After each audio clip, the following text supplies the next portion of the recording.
விவாதங்கள் நடந்து கொண்டிருக்கின்றன. இந்த மேனிஃபெஸ்டோ என்பது எலெக்ஷனுக்காக அவசரப்பட்டு உங்களுடைய மனங்கவர் திட்டங்கள் உங்களுக்கு சொல்வதற்காக செய்யப்பட்டதல்ல. நீண்ட கால ஒரு தொலைநோக்குடன் இதை செய்திருக்கிறோம். அதை செய்தது இப்ப எலெக்ஷனுக்கு எது சந்தோஷமா இருக்குமோ அப்படி அவர்கள் சாதி வாரியாகவோ அல்லது அவர்கள் துறை வாரியாகவோ அந்தந்த சலுகை அப்பப்ப கொடுத்துட்டு ஏற்பாடு பண்ற விஷயம் இல்லை. தவிர ஆட்சி காலத்தில் நடந்த காயங்களுக்கு போடும் பேண்டேட் அல்ல எங்களுடைய மேனிபெஸ்டோ என்பது. இது தொலைநோக்கு திட்டம், விஷன். இவங்கெல்லாம் என் கூட சேர்ந்ததுக்கு காரணமே ஏதோ ஒருத்தருக்கு ஒரு தொலைநோக்கு இருப்பதும் தமிழகத்தை சீர அமைக்க வேண்டும் என்ற ஒரு நல்லெண்ணம் இருப்பதையும் பார்த்து இவர்கள் எல்லாம் ஒவ்வொருவராக என்னிடம் தங்கள் தனித்திறமைகளை இதில் வார்த்து கொட்டி உருவாக்கிய விஷயம். அதில் எங்களுடைய துணைத் தலைவர் திரு பொன்ராஜ் அவர்கள் தன்னுடைய அனுபவத்தை கொண்டு வந்திருக்கிறார். நாங்கள் எல்லோரும் சேர்ந்து அதை விவாதித்திருக்கிறோம். எங்களுக்கு வேண்டிய ஒரு விஷ் லிஸ்ட் என்று சொல்வார்கள் ஆங்கிலத்தில், எங்களுக்கு மனதில் இருக்கும் கனவுகள், ஆசைகளை எல்லாம் சொல்லி எவை எவை நிறைவேற்றக்கூடியவை என்பதை விவாதித்து இன்று இந்த திட்டங்களை உங்கள் முன்னால் வைக்கிறோம். இது தற்காலிகமாக தப்பித்துக் கொள்ளும் ஒரு ஆவணம் அல்ல, இது ஒரு வாழும் உயிருள்ள ஆவணம். அதனால் இதில் வல்லுநர்கள் யாராயினும் இதை இம்ப்ரூவ் பண்ணலாம், இதை சிறப்பாக செய்யலாம் என்னும் ஒரு யோசனை இருப்பின் அதையும் ஏற்றுக்கொள்ளும் இடம் வசதி உள்ள ஒரு ஆவணமாக இதை உருவாக்கி இருக்கிறோம். இது இட்ஸ் a லிவிங் டாக்குமெண்ட் என்று சொல்வார்கள் ஆங்கிலத்தில். அதனால் இதில் இன்னும் பங்குதாரர்கள் சேர இருக்கிறார்கள். அது எதிர்கட்சியாகவே இருந்தாலும் மக்கள் நலனுக்காக அவர்கள் இதில் ஒரு நல்ல மாற்றத்தையோ அல்லது சற்றே ஒரு ஏற்றத்தையோ இதற்கு ஏற்படுத்த முடியும் என்றால் அதை திறந்த மனதுடன் நாங்கள் ஏற்றுக்கொள்வோம். இப்பொழுதைக்கு இந்த மேனிபெஸ்டோ ஒரு உன்னதமான மேனிபெஸ்டோ என்று சொன்னால் மிகையாகாது. எங்கள் மேனிபெஸ்டோ என்பதனால் அப்படி சொல்லிக் கொள்கிறோம் என்று நினைத்துவிட வேண்டாம். இது உங்கள் மேனிபெஸ்டோ என்பதனால் பெருமையாக சொல்கிறோம். நல்ல ஒரு வளமான தமிழகத்தை எங்களுக்கு இந்த திட்டங்களை எல்லாம் நிறைவேற்றிவிட்டாலே செய்ய முடியும் என்ற நம்பிக்கை வந்திருக்கிறது. அந்த நம்பிக்கை உங்களுக்கு கொடுப்பதற்காக மட்டுமல்ல, எங்களுக்கு முதலில் வந்தது. அதனால் அதை தைரியமாக அரங்கேற்றுகிறோம் உங்கள் முன்னால்.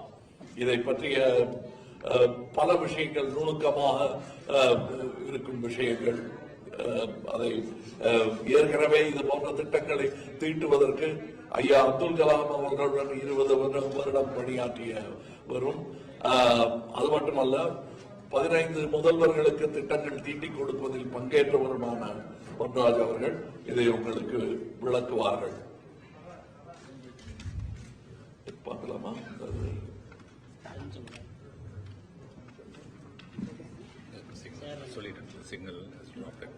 சிக்னல் இருக்கு இல்லையே, இது இன்னர் தானே வந்துட்டு.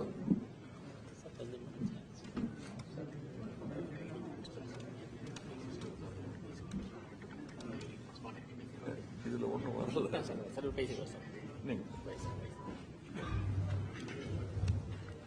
இந்த தேர்தல் அறிக்கை, மக்கள் நீதி மையத்தினுடைய தேர்தல் அறிக்கை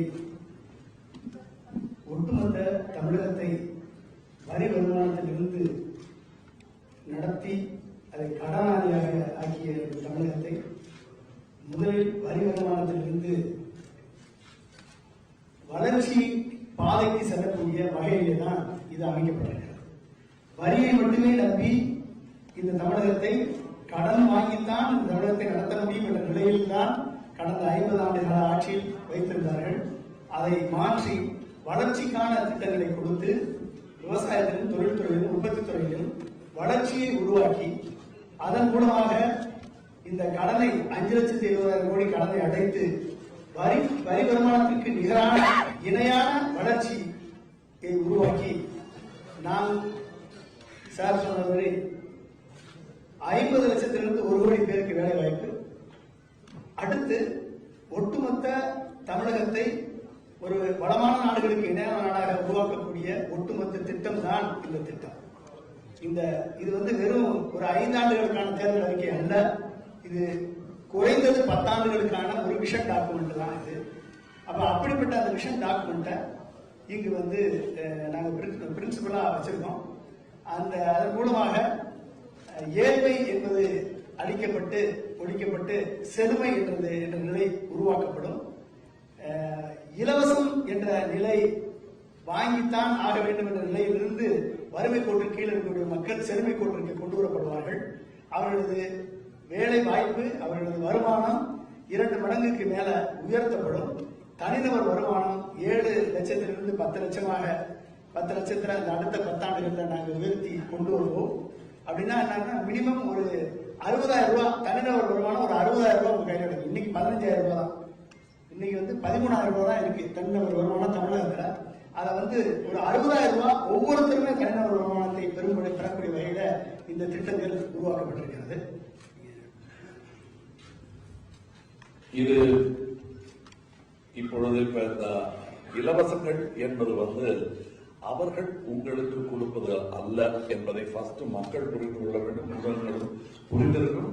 அதை நீங்கள் தெரியப்படுத்த வேண்டும் மக்களுக்கு. இது அவங்க 5 லட்சம் ரூபாய் கடன் இருக்கு, இதுக்கு மேல இலவசம் கொடுத்தாங்கன்னா உங்க தலையில இன்னும் கடன் வைக்கிறாங்க. நீங்க அந்த வருஷம் வாஷிங் மிஷினை தேவையற்ற அதிக விலை கொடுத்து வாங்குவதாக தான் அர்த்தமே தவிர இலவசமாக உங்கள் வீட்டுக்கு வந்து விட்டது என்று நினைத்துக் கொண்டிருப்பது உங்கள் ஏமாளித்தனத்தை அவர்கள் முதலீட்டாக்குகிறார்கள் என்பதுதான் உண்மை. இப்ப நீங்க கடைசியா அந்த இவங்க ஆட்சியிலிருந்து நீங்கி விட்டார்கள், கசானா காலியாக இருக்கும். இவர்கள் கொடுத்த வாஷிங் மெஷினுக்கான பில் உங்கள் தலையில் வரும். அதாவது நல்லா சாப்பிட்டுட்டு அது அவங்க இருக்காரு, அவர் பில்லு கொடுத்தாருன்னு சொல்லிட்டு சாப்பிட்டு போறதுக்கு சமானம். அதைத்தான் இவர்கள் செய்திருக்கிறார்கள். இது அவர்களை குறை கூறி கொண்டிருப்பது வந்து அது நடத்தி முடிக்கப்பட்ட நாடகம். அதுக்கு திரை போட்டுவிட்டு புதிய ஒரு அமைப்பு, புதிய திட்டம் இது. இந்த 5 கோடி கடனையும் அடைத்து அதிலிருந்து உங்களை மீட்டவோடு இல்லாமல் லாபகரமாக அரசு தொழில்களை நடத்தி கொண்டிருக்கும் எல்லா விஷயங்களும். ஒரு டிரான்ஸ்போர்ட் கார்பரேஷன் தான் நஷ்டத்தில் போயிட்டு இருக்கு, எலக்ட்ரிசிட்டி போர்ட் தான் நஷ்டத்தில் போயிட்டு இருக்கு. ஆனால் பக்கத்து மாநிலத்தில் அதை லாபகரமாக செய்து காட்டுகிறார்கள், செய்து கொண்டிருக்கிறார்கள். டிரான்ஸ்போர்ட் கார்பரேஷன் லாபம் வந்திருந்தோம். அதுக்கு எப்படி பண்ண முடியும்னா அதில் வேலை செய்யும் ஊழியர்கள் அதில் பங்குதாரர்களாக மாறிவிட வேண்டும். இது ஒரு பெரிய வாய்ப்பு. உங்களுக்கு இலவசம் தேவையில்லை. உங்களுக்கு வேலை செய்யும் இடத்தில் சாதாரணமாக உங்களுக்கு கிடைக்க வேண்டிய அந்த மாத இறுதியில் சம்பளம் கிடைக்க வேண்டும். இவங்க ரிட்டையர் ஆனவங்களுக்கு பென்ஷனே இன்னும் கொடுக்கல டிரான்ஸ்போர்ட் கார்பரேஷன். அவங்க பொண்ணு கல்யாணம், பையனுக்கு படிப்பு என்று கற்பனையில் டெய்லி உழைக்கும் போதெல்லாம், வேர்வை செய்யும் போதெல்லாம் கண்டுகொண்டிருந்த கனவெல்லாம் நினைவாகாமலே இறந்து போனவர்கள் நிறைய பேர் இருக்கிறார்கள். அதெல்லாம் இல்லாமல் அவர்கள் பங்குதாரர்களாக ஆக்கப்படுவார்கள் என்பது எலெக்ஷன் நேரத்துக்கு ஊக்கி அல்ல, அது நீண்ட கால திட்டம். அதை செயல்படுத்த வேண்டும். இப்பொழுது இல்லத்தரசிகளுக்கு ஊதியம் என்றால் எப்படி, நான் 1000 கொடுக்கிறேன், 1500 கொடுக்கிறேன். ஊதியம் என்றால் உழைப்புக்கு ஏற்ற ஊதியம் தான் நியாயமானது. நீங்க எப்படி முடிவு பண்ணுவீங்க இருக்கு இப்படின்னு? அதாவது ஒருத்தருக்கு ஒரு திறமை இருக்கு, அந்த திறமைக்கு ஏற்ப ஊதியம் அவரை வீட்டு வரை கொண்டு சேர்க்க வேண்டும். அதுல வீட்டு விவசாயம் என்று ஒன்று, வீட்டிலேயே இருந்தபடி செய்யக்கூடிய காய்கறி பண்ணைகள் எல்லாம் வீட்டிலேயே வச்சு நடத்தலாம். அது எப்படி நடத்தலாம்னா, சும்மா ஏதோ விலையை கொடுத்து நீங்க போடுங்க வர்றது வரட்டுன்னு உங்க வீட்டுக்கு சாப்பாட்டுக்கு பயன்படக்கூடிய காய்கறி நீங்களே உற்பத்தி செஞ்சுக்கலாங்கிறது ஒரு திட்டம். இன்னொன்று, அவர்களுக்கு திறன் மேம்பாட்டு பழக்கி கொடுத்து, ஸ்கில் செட் டெவலப்மெண்ட் பழக்கி கொடுத்து மாதத்துக்கு 10,000 15,000 ரூபாய் சம்பாதிக்கும் ஏற்பாட்டை செய்யலாம். அதைத்தான் நாங்கள் இல்லத்தரசிகளுக்கு ஊதியம் என்று சொல்லுகிறோமே தவிர கீழ வாங்கிட்டு போயிருக்கேங்கிறது அல்ல. நம்முடைய திறமையையும் மேம்படுத்த வேண்டும். திறமைக்கு ஏற்ப ஊதியம் வரும். அதெல்லாம் ஒண்ணுமே தெரியாதுங்க, நான் ஏழை, ஒரு குடிசையில் இருக்கேன், எனக்கு என்ன ஊதியம்னா அதற்கு ஏற்ப ஒரு ஊதியம் வழங்கப்படும். ஒரு 3,000 ரூபாயோ 4,000 ரூபாயோ. அப்படி என்ன ஆகும்னா அரசின் பால் வரும் சுமை இருக்காது. இன்னும் சொல்ல போனால் இந்த ஏற்பாட்டை செய்வதன் மூலம் இல்லத்தரசிகளுக்கு வேலை தேடி கொடுக்கிறோம் என்பதுதான் அர்த்தமாகிறதே தவிர கசானாவிலிருந்து அள்ளி அள்ளி எல்லாருக்கும் இலவசமாக கொடுக்கிறோம் என்பது அர்த்தமல்ல. நாங்கள் போட்டிருக்கும் எல்லா திட்டங்களுமே செயல்படுத்தக்கூடிய திட்டங்கள் தானே தவிர, அதனாலதான் நான் சொன்னேன் உங்களுக்கு ஆட்சி காலத்தில் நடந்த காயங்களுக்கு அவசர பேண்டைடு அல்ல எங்கள் திட்டம். அவங்களுடைய மேனிபெஸ்டோ எல்லாம் அப்படிதான் இருக்கு. அதனாலதான் அதை மறைப்பதற்கு, தவறுகளை மறைப்பதற்கு அவர்கள் இலவசத்தை போட்டு மறைக்கிறார்கள். நெருப்பு மேல மண்ணை தூக்கி போடுற மாதிரி. அப்போதைக்கு அது திருப்பி பத்திக்கிட்டு எரிகள் கூட செய்யலாம். அது அப்போதைக்கு அணைச்சிட்ட மாதிரி ஒரு மாயையை உருவாக்குகிறார்கள். அதெல்லாம் செய்யாமல் இது யூனிக் மேனிபெஸ்டோ, முதன்மையான மேனிபெஸ்டோ என்று சொன்னால் அது மாறுதட்டம் வேலையாக இருக்காது. அது உண்மையைத்தான் சொல்லுகிறோம் என்றே நீங்கள் புரிந்து கொள்ள வேண்டும். வேற என்ன வேண்டும்?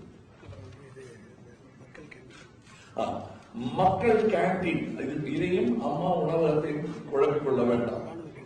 இந்த ராணுவ கேண்டீன் என்பது அவர்களுக்கு தேவையான எல்லா பொருட்களையும் ரேஷன் கடையோடு குழப்பிக் கொள்ள வேண்டாம். நல்ல விலையில் அவர்களுக்கு மக்களுக்கு போய் சேரும் விதமாக மக்கள் கேண்டீன் என்று ஒன்று நடத்த முடியும். அதற்கான திட்டங்களும் இருக்கின்றன. எல்லாம் நல்ல விலையில், அதாவது வியாபாரம் நடந்து கொண்டே இருக்கும். இதில் இலவசம் எதுவுமே கிடையாது. ஆனால் நல்ல விலையில், நியாயமான விலையில் மக்களுக்கு பொருள்கள் போய் சேர்ந்தாலே அவர்கள் வாங்கிக் கொள்ளும் திறனாளிகள் தான். ஆனா அவங்களுக்கு ஃபர்ஸ்ட் கேஸ கொடுக்கறோம்னு சொல்ல வேண்டியது. கறி அடுப்புல வந்து ஏதோ வாழ்க்கையை நடத்திக்கிட்டு இருந்தோம்னா திடீர்னு ஒரு புது பழக்கம், அது 300 ரூபாய்க்கு கொடுத்துட்டு திடீர்னு அது மும்மடங்காக உயர்த்துவது, இதெல்லாம் மக்களுக்கு பிரயோஜனமான திட்டங்கள் கிடையாது. மேனாமணிக்குத்தனமான வேலைகள் அவை எதுவும் செய்வதாக இல்லை. இதை நீங்க தயவு செய்து கொஞ்சம் நேரம் எடுத்து எங்களுக்காக படிக்க வேண்டும். காரணம், நீங்கள் வெறும் சாதாரண குடிமக்கள் மட்டுமல்ல, அவர்களுக்கு செய்தி கொண்டு சேர்ப்பவர்கள். அதனால் நீங்க கொஞ்சம் எங்களுடைய அதன் பயன்பெற போகும் பங்காளிகளுக்கு நீங்கள் எடுத்து சொல்லும் ஒரு பொழிப்புரையாளராக நீங்கள் மாற வேண்டும் என்பதுதான் எங்களுடைய வேண்டுகோள். இது வந்து டிஜிட்டலி அவைலபிள். இது நாங்கள் டிஜிட்டல் பார்ட்டி, அதை முழுமையாக டிஜிட்டல் பார்ட்டியாக மாறிவிட்டவர்கள் என்பதனால் நிறைய காப்பி போட்டு எல்லாருக்கும் கொடுத்துட்டு இருக்கல. But it is available. எந்த இதுல சைட்ல நீங்க போனா இதை பார்க்கலாம்ங்கிற விவரங்களை உங்களுக்கு சொல்வார்கள். தயவு செய்து அங்கே சென்று பாருங்கள். இது உங்களுக்கு மட்டுமே விடுக்கப்படும் அழைப்பல்ல. இந்த செய்தியை பார்க்கும் மக்களும் இதை செய்யலாம், அவர்கள் பார்க்கலாம். இதில் அனைவருமே பங்காளிகளாகத்தான் நாங்கள் பார்க்கிறோம், பங்குதாரர்களாக பார்க்கிறோம். அவர்கள் அதை அவ்வாறாகவே நினைத்துக் கொண்டு புதிய யோசனைகள் ஏதும் இருந்தாலும் கூட சொல்லலாம். நாம் சொன்னது போல் இது வாழும் உயிருள்ள ஒரு ஆவணம். அதை அவ்வாறாக பாதுகாக்க வேண்டியது நம் அனைவரும் கடமையும் கூட. வேற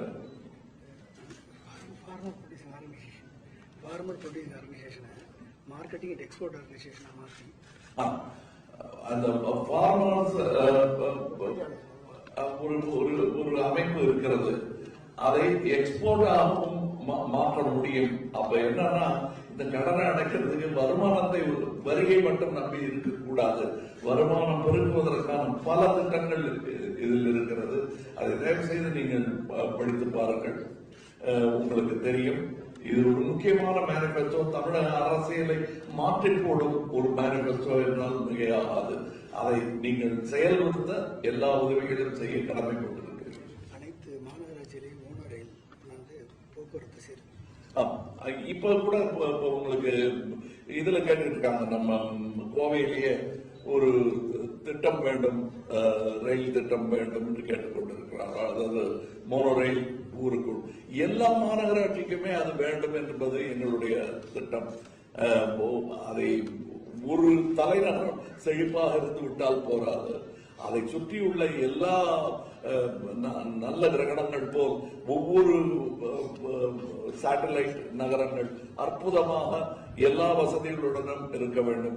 இன்ஃப்ராஸ்ட்ரக்சர் இருந்தால் கோவை எங்கு கொண்டு போய் சேர்ப்பார்கள். உலக அரங்கில் இருக்கக்கூடிய தன்மை எந்த உதவியும் இல்லாமல் சுய உதவி குழு போல் இயங்கிக் கொண்டிருக்கிறது கோவை. அதிலிருந்து இவர்களுக்கு வேண்டிய இன்ஃப்ராஸ்ட்ரக்சரை கோவைக்கு மட்டுமல்ல தமிழகம் எங்கும் இப்ப நான் போட்டியிடும் தொகுதியிலேயே அந்த மாற்றங்களை செய்ய முடியும். ஒவ்வொருவரும் இப்படி முனைந்தால் தமிழகம் எங்கும் எல்லா ஊர்லயும் மெட்ரோ ரயில் ஓடும். பெரிய நகரங்களில் இந்த போக்குவரத்து நெரிசல் குறையும், வேலைக்கு செல்லும் நேரம் குறையும், அதுக்கு பிரயாணத்தில் செலவிடும் நேரம் குறையும். வெகு தூரம் சென்று வேலை செய்ய வேண்டும் என்றாலும் அது பெரும் பாடாக இல்லாமல் அதிவேகத்தில் நடக்கக்கூடிய ஒரு விஷயமாக இருக்கும். அது அவர்களுக்கு கட்டுப்படியாகக்கூடிய விலையில் கிடைக்கும் ஒரு டிரான்ஸ்போர்ட்டாகவும் இருக்கும்.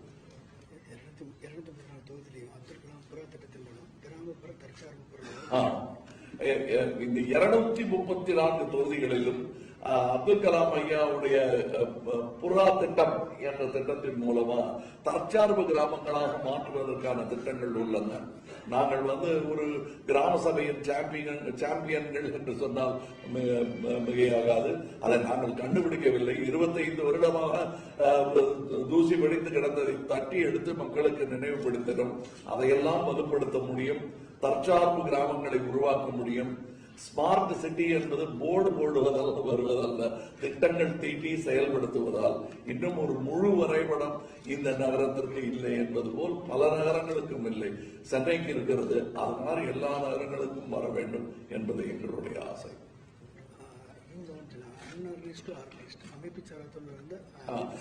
ஏற்கனவே சொல்லி இருக்கிறோம். அமைப்பு சாரா தொழிலாளர்களை கூட நாங்கள் ஒரு அமைப்பாக கொண்டு வர வேண்டும் என்பது எங்களுடைய ஆசை. இதை நீங்க ஏற்கனவே நாங்கள் 7 பாயிண்ட்ஸாக இதை சொல்லி இருக்கிறோம். சந்தோஷ் பாபு அவர்கள் அதை உங்களுக்கு படித்து காட்டி இருக்கிறார்கள். இப்பொழுது அதையும் நீங்கள் சேர்த்து பார்த்தால் இந்த முழு படத்தின் உருவம் உங்களுக்கு தெரியும். எங்கள் திட்டத்தின் விஸ்தீரணமும் பலமும் உங்களுக்கு புரியும். நன்றி. எம்எஸ்எம்இ செக்டார்ல மூலப்பொருட்களுக்கு நம்ம அரசே ரேஷன் உருவாக்கி அவங்களுடைய தொழில் வளர்ச்சிக்கு. ஆமா, எம்எஸ்எம்இ செக்டார்ல அரசே மூலப்பொருள்கள் ஒரு ரேஷன் கடை மாதிரி வச்சுங்களேன், அவங்களுக்கு அதை உருவாக்கி அவர்களுடைய ப்ரொடக்ஷன் இம்ப்ரூவ் ஆவதற்கான எல்லா ஏற்பாடுகளையும் செய்ய முடியும். இன்னும் நிறைய திட்டங்கள் இருக்கின்றன. தயவு செய்து I invite you all to read. Even if you see something in between the lines, அதையும் படியுங்கள். இந்த ஆவணம் உங்களுடையதும் தான். இதில் எந்த பிழையும் இல்லாமல் பார்த்துக் கொள்ள வேண்டியது உங்கள் கடமையும் தான், எங்கள் கடமையும் தான். நன்றி, வணக்கம்.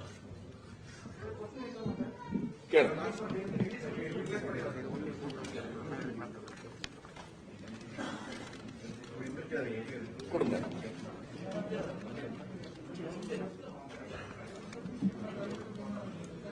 இது பெரிய புத்தகமாக நாங்கள் வெளியிடவில்லை. காரணம், நாங்கள் பேப்பர்லெஸ் சொசைட்டியை நோக்கி நகர்ந்து கொண்டிருக்கிறோம். நிற்கிறோம்.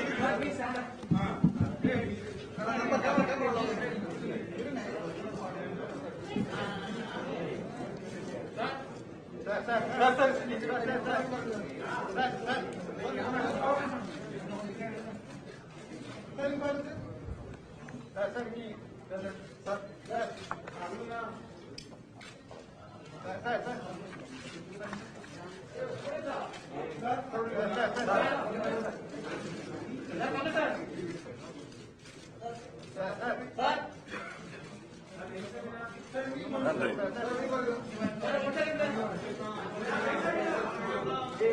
நன்றி. நன்றி.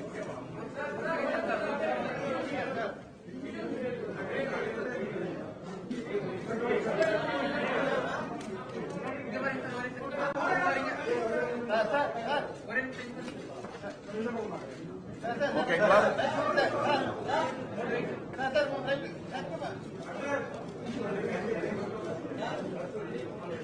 நன்றி.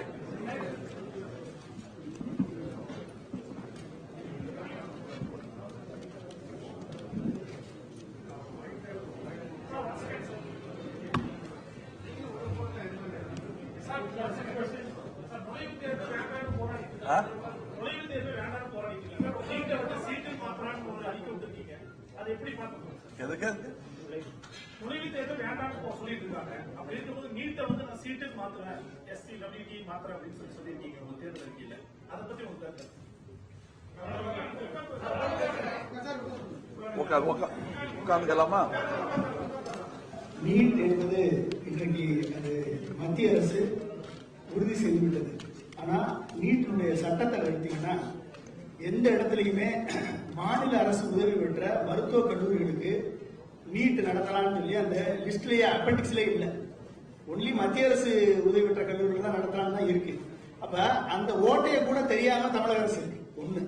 ரெண்டாவது, அந்த நீட்டினுடைய சட்டத்துல எந்த இடத்துலையும் சிபிஎஸ்இ பேட்டர்ல தான் நடத்தணும், நுழைவுத்தேர்வு நடத்தணும் இல்ல. இந்த ரெண்டு ஓட்டையும் தெரியாம எங்களுக்கு விளக்கு கொடுங்கன்னு கேட்டுட்டு இருந்தா கண்ணை கட்டிக்கிட்டு இவங்க போய் முட்டிட்டு இருக்காங்க. அதனால வந்து நமக்கு மாநில அரசுக்கு ஒரு உரிமை இருக்கு, மத்திய அரசுக்கு ஒரு உரிமை இருக்கு. கன்கரண்ட் லிஸ்ட்ல வந்து மத்திய அரசு ஏற்றக்கூடிய சட்டம் தான் செல்லும். ஆனால் இதை வந்து இந்த பிஜேபி அரசு இருக்க வரைக்கும் இது நடக்காது, நீட்டு தான் இருக்கும். ஆனால் மாநில அரசு மாநில சுயாட்சியை வலியுறுத்தி நாங்க வந்து சீட், அதாவது ஸ்டேட் என்ட்ரன்ஸ் எலிஜிபிலிட்டி டெஸ்ட் அப்படின்றத கொண்டு வந்து நம்ம ஃபைட் பண்ண பொழுது அங்க வந்து நம்ம ஸ்டேட் போர்டு சிலபஸ், நீ எந்த இடத்துலயும் உன் சட்டத்துல எந்த வரைவிலையுமே வந்து இந்த சிலபஸ் கொண்டு சொல்லல. நாங்க எங்க மாணவர்கள் ஸ்டேட் போர்டு சிலபஸ் தான் படிக்கிறாங்க. இன்ஜினியரிங் என்ட்ரன்ஸ் எக்ஸாமினேஷன் எம்ஜிஆர் காலத்துல இருந்தது, இல்லைன்னு இல்ல. உனக்கு தேவை என்ட்ரன்ஸ் வைக்கணும், அவ்வளவுதானே. நாங்க எங்க சிலபஸ் நடத்துவோம். எங்க பிள்ளைங்க நம்ம தமிழ் பாடத்திட்டத்தில் படிக்கிற பிள்ளைங்க அது என்ட்ரன்ஸ் எழுதி பாஸ் பண்ணக்கூடிய வல்லமை பெற்றவர்கள் பண்ணுவாங்க. அதை நாங்க உருவாக்குறோம். அதுக்கு மேல வந்துச்சுன்னா சட்ட போராட்டம் பண்ணுவோம், சுப்ரீம் கோர்ட் வரைக்கும் போவோம், மோதி பார்ப்போம். அப்ப தெரியட்டும் இது வந்து கன்கரண்ட் லிஸ்டா ஸ்டேட் லிஸ்டான்னு முடிவு வரட்டும். அப்ப அந்த சட்ட போராட்டத்தை கூட போராட தகுதியற்றவர்களால் தான் இந்த ரெண்டு அரசுகள் இருக்கு. அதிமுக அரசு அப்படி இருக்கு, திமுக அரசுக்கு இந்த ரெண்டு ஓட்ட கூட என்னன்னு தெரியல. அப்ப மோதி பார்ப்போம், முடியலையா அதுக்கு மேல நாங்க பண்ணோம்னு சொன்னாங்கன்னா எந்த வெளிநாட்டுல இருந்து படிச்சு வரக்கூடிய மாணவர்கள் உள்ள வந்து தமிழ்நாட்டில் எம்பிபிஎஸ் டாக்டர் பிராக்டிஸ் பண்ணா ஒரு எக்ஸாம் இருக்கு, எக்ஸிட் எக்ஸாம். அந்த எக்ஸிட் எக்ஸாம் நடத்தி நாங்க பிராக்டிஸ் பண்ணிட்டு போறோம். எதுக்கு நீங்க சொல்லக்கூடிய நீட்டை நாங்க எழுதணும். அப்ப 2 வருஷம் 3 வருஷம் படிச்சு 4 லட்சம் 10 லட்சம் செலவழிச்சு 12 பேர் தூக்கு போட்டு செத்து, தற்கொலை பண்ணி செத்து, இப்படிப்பட்ட நிலையில எது பாசிபிலிட்டியோ அந்த பாசிபிலிட்டியை செய்வதுதான் மக்கள் நீதி மையம்.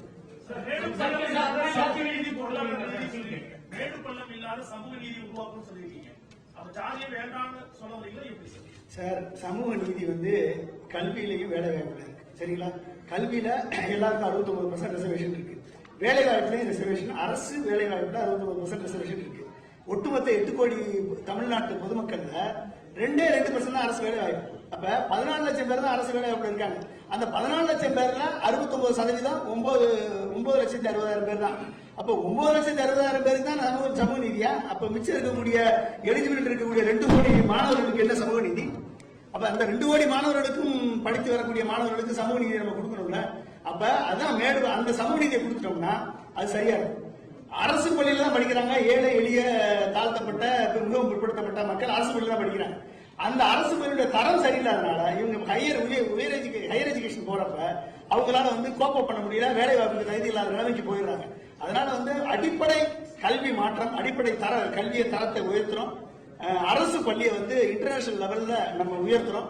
அந்த ஆசிரியர்களுக்கு அந்த ஆசிரியர் பணி என்பது அறப்பணி.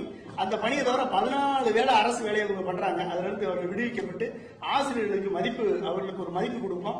எப்படி போலீஸுக்கு அட்வொகேட்டுக்கு ட்ரெஸ் இருக்கோ ஆசிரியர்களுக்கு ஒரு ட்ரெஸ் கோடு கிரியேட் பண்ணுவோம், அந்த மதிப்பை உருவாக்குவோம். தரமான கல்வியை ஆசிரியர்கள் மூலமாக கொடுத்து அவர்களை வந்து உயர்கல்வியிலையும் சரி வேலை வாய்ப்பையும் தகுதிப்படுத்த ஆக்குவோம். அது மட்டும் இல்லாம இந்த சமூக நீதியில இண்டஸ்ட்ரி வளர்ச்சி இல்ல, தொழில் வளர்ச்சி இல்ல, உற்பத்தி துறை வளர்ச்சி இல்ல, அதனாலதான் வேலை இல்லாம இருக்காங்க. படித்த படிப்புக்கேற்ற வேலை இல்ல. அப்ப அந்த எங்களுடைய ஒட்டுமொத்த விஷன் டாக்குமெண்ட் இந்த தேர்தல் அறிக்கையிலிருந்து என்னன்னா, வரி வருமானத்தை மட்டும் நம்பி ஆட்சி நடத்துறது இல்ல, வளர்ச்சியை உருவாக்குவோம். வளர்ச்சியை உருவாக்குறதுனால 2 கோடி பேர் 1,20,00,000 1,30,00,000 பேர் வந்து ஃபார்மல் எஜுகேஷன் கீழே இருக்காங்க, 8ஆம் வகுப்பு கீழே. 68,00,000 78 லட்சம் பேர் வந்து டிகிரி 8க்கு மேல டிகிரி படிச்சவங்க. 3 லட்சத்திலிருந்து 4 லட்சம் பேர் வந்து MA, MSc, MTech, ME, PhD. So இந்த பிரமிட் இருக்கு, இந்த பிரமிட்ல அனைவருக்குமே மதிப்பு கூட்டப்பட்ட வேலை வாய்ப்பு, உயர்தர சம்பளம், இதெல்லாம் வந்து கிடைக்கும் பொழுது அவர்கள் சமூக நீதியில உறுதி செய்வோம் என்பதுதான் எங்களுடைய லட்சியம். வீட்டுல 80 கோடி ரூபாய் கணக்கில் வராத பணம் மறைக்க வைக்கப்பட்டதா புகார் எழுதிருக்கு. அதாவது பொருளாளர் என்பது தனி மனிதனும் கூட. அவர் எங்கள் கட்சியில் எந்த விதமான கணக்கு முரண்பாடுகளும் இருக்காது. அதற்கான தனியா ஒரு CFO இருக்காருங்க. அவர் என்ன வச்சிருக்காருங்க, இப்ப நீங்க 80ங்கிறீங்க, 11ங்கிறாங்க, 8ங்கிறாங்க. அந்த எண்ணிக்கை அதை நீங்க யார் வேணா என்ன வேணா நீங்க எந்த கட்சியை சார்ந்தவர் என்பதை பொறுத்து நம்பர் கூடி குறையுது, அவ்வளவுதான். எல்லா கட்சியில் இருப்பவர்கள், அதாவது அந்த மத்திய அரசு கட்சியில் இருப்பவர்கள் தவிர பாக்கி எல்லார்கிட்டையும் ரைடு விட்டு இருக்காங்க. இப்ப இந்த எலெக்ஷனை பத்தி பேசுவோம். அதுல அவருக்கு ஏதாவது வருமான வரித்துறை அதுல ஒரு சிறந்த உதாரணம். நான் சரியா வரி கட்டுறேன். வருமானத்துறை வரித்துறை சட்ட மீறல்கள் ஏதாவது இருந்ததுன்னா அதற்கான தண்டனையோ பாராட்டையோ பெறுவது. நேரத்துல இந்த ரெய்டு நடக்கிறதுல அரசியல் காழ்ப்புணர்ச்சி இருக்கா? போன மாசம் தான் நீங்களும் அவரும் பார்ட்னர் ஆகி ராஜ்கமல் பிரான்சைஸ் சொல்லி ஒரு கம்பெனி ஆரம்பிச்சிருக்கீங்க. அது ஆரம்பிச்ச ஒரு மாத காலகட்டத்துல தேர்தல் நெருக்கமா இருக்கிற சூழ்நிலையில இந்த ரெய்டு நடந்திருக்கிறது. அரசியல் பின்புலம் எது இருக்குன்னு நினைக்கிறீங்களா? அதாவது கம்பெனி ஆரம்பித்த உடனே இப்படி கொள்ளை இல்லாம வரணும்னா வேற ஒரு மினிஸ்டர் 500 மடங்கு ஏறி இருக்கு இல்லையா? அப்படி இருக்கிறவங்க எல்லாம் அப்படி இல்லாம வரும். நான் 40 வருஷமா ஒரு கம்பெனி நடத்திட்டு இருந்தேன். 10% லாபம் வந்தாலே அது பெரிய கம்பெனின்னு அர்த்தம். அப்படி எல்லாம் வராது. இது என்னங்கிறது பார்ப்போம். ஒருவேளை அது எலெக்ஷன் நேரத்து வியாதியாக கூட இருக்கலாம். ஒவ்வொரு காலகட்டத்திலேயே வருமான வரி கட்டுறத நீங்க பெருமையா சொல்றீங்க. அதை நீங்க வலியுறுத்தி அது இல்லைன்னு ப்ரூவ் பண்ணலாம். உங்களுக்கு கட்சியோட பொருளாளரே வரி ஏய்ப்புக்காக ரைடு பண்றப்ப அது உங்களை பாதிக்காதா? என்னை பாதிக்காதுங்க, கட்சிக்கும் பாதிக்காது. அது தனி நபர் மேல வர்ற ரைடு. மக்கள் நீதி மையத்தின் மேல் ரைடுன்னா அதற்கு பதில் சொல்லணும். அது வராது. எங்களுடைய CFO பதில் சொல்வார். எப்ப வேணா கூப்பிட்டு கேட்கலாம், அவர் பதில் சொல்வார். கண்டிப்பாக எடுப்போம். ஏங்க அந்த IT டிபார்ட்மெண்ட், அதான் இன்னசென்ட் டில் ப்ரூவன் கில்டி என்பது சட்டத்தில் உள்ளது. நாங்க திடீர்னு நீங்க உங்க பிரஸ்ல இருந்து ஒரு உந்தல் வருதுங்கிறதுக்காக நாங்க தண்டிக்க முடியாது ஒரு ஆளை. அதாவது ட்ரையல் பை மீடியா செய்யவே கூடாது. அதனால அது நடக்க வேண்டியபடி சட்டம் தன் வேலையை செய்யும். ஊழலின் கோட்டைன்னு சொல்லி சொன்னீங்க. ஆனா இங்க நீங்க வந்ததுக்கு அப்புறம் கொங்கு ஊழலின் கோட்டைனா இங்க இருக்கிற அமைச்சர்கள் ஊழல்வாதிகளா இல்ல இங்க நடக்கிற திட்டங்கள்ல ஊழல் நடக்குதா? அதை நீங்க ஒரு தெளிவாக விளக்கலையே. புரியலையா உங்களுக்கு? வரேன். அதாவது அமைச்சர்கள் ஊழல்வாதிகள் பேர் சொல்லணும்னா வரிசையா உங்களுக்கு தெரியும், சொல்ல வேண்டியது. அந்த ஊழல் எப்படி நடந்ததுன்னா, திட்டங்கள் நிறைவேறாத திட்டங்கள், பொக்கை பல்லு மாதிரி பாலங்கள் எல்லாம் உடஞ்சி கிடக்கு, இன்னும் முடிக்காம. ஊழல் தான் அது மக்களின் பணத்தை சூறையாடுதல். இன்னும் சொல்ல போனா அதை நீங்களும் எடுத்து சொல்ல கடமைப்பட்டு இருக்கிறீர்கள். உங்களுக்கு யோசிக்கல. அது தனிநபர் தாக்குதலும் கிடையாது. இது நடந்தது. மக்கள் பணம் காணாமல் போய்விட்டது. கண்டிப்பா உண்டு. பல்லு கட்டணும். டென்டிஸ்ட் மாதிரி உட்கார்ந்து சிங்கத்தோட பல்லெல்லாம் பிடுங்கி வச்சிருக்காங்க. அதை மறுபடியும் எங்கள் மேனிபெஸ்டோல இருக்கு. அதை நீங்க பார்க்கலாம்.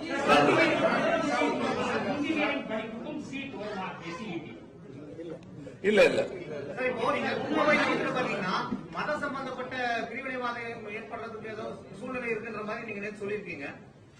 அது எதை வச்சு சொல்றீங்க? அதுக்கு ஏதாவது ஆதாரம் இருக்கு? கோயம்புத்தூரே ஆதாரம்.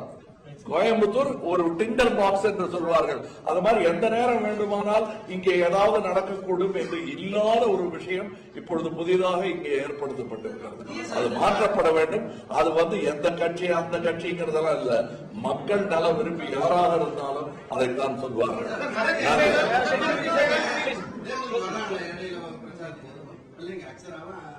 பிரச்சாரத்துக்கு வர மாட்டாங்க, அப்பா கூட இருக்கணுங்கிறதுக்காக வருவாங்க.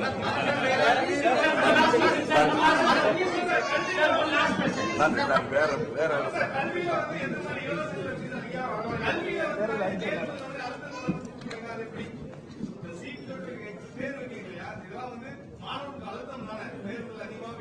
தேர்வே இல்லாம இருக்கணும்னா நீங்க ஐயா எடப்பாடி தான். அது எலெக்ஷன் வரல வெயிட் பண்ணணும். மதத்தின் பெயரால் குடியுரிமை